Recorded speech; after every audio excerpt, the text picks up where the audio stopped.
មុំឲ្យតែនិយាយពីប្រភេទមុំជឿជាក់ថាអ្នកទាំងអស់គ្នាប្រកាសជា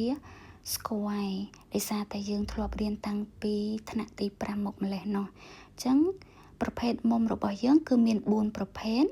មានដូចជាមុំស្រួចមុំកែងមុំទាមុំរៀមប៉ុន្តែរាល់ពេលធ្វើលំហាត់ទៅតែងតែច្រឡំគ្នាឥឡូវដើម្បីកុំឲ្យច្រឡំអាចទស្សនាវីដេអូនេះទាំងអស់គ្នាបានតកតងទៅនឹងប្រភេទមុំយើងមាន4ប្រភេទមុំទី1មុំកែងលក្ខណៈពិសេសនៃមុំកែងគឺមានរង្វាស់ស្មើនឹង90ដឺក្រេឲ្យតែមុំមានរង្វាស់ស្មើនឹង90ដឺក្រេគឺជាមុំកែងម្ដងមុំទី2របស់យើងគឺមុំស្រួចលក្ខណៈពិសេសនៃមុំស្រួចគឺមានរង្វាស់តូចជាង90ដឺក្រេរាល់មុំដែលមានរង្វាស់តូចជាង90ដឺក្រេមានឈ្មោះថាជាមុំស្រួចមុំទី3របស់យើងគឺមុំទាមុំទាមានរង្វាស់ធំជាង90ដឺក្រេប៉ុន្តែតូចជាង108រាល់មុំដែលមានរង្វាស់ធំជាង90ដឺក្រេប៉ុន្តែតូចជាង108ជាប្រភេទមុំទាមុំចុងក្រោយរបស់យើងគឺមុំរៀមមុំរៀមមានរង្វាស់ស្មើនឹង180ដឺក្រេ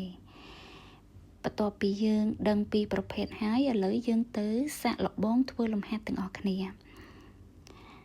ថ្ងៃនេះដែរមាន4លំហាត់ A B C និងលំហាត់ D គេឲ្យអ្នកទាំងអស់គ្នាចូលប្រាប់ប្រភេទមុំខាងក្រោមលំហាត់ A ដែលមានមុំនេះមានរង្វាស់ស្មើនឹង45ដឺក្រេអ្នកទាំងអស់គ្នាសាកល្បងគិតមើលថាតើមុំដែលមានរង្វាស់ស្មើ45ដឺក្រេជាប្រភេទមុំអ្វីហើយលំហាត់ B មានរង្វាស់ស្មើនឹង90ដឺក្រេជាប្រភេទមុំអ្វីលំហាត់ C មានរង្វាស់ស្មើនឹង120ដឺក្រេ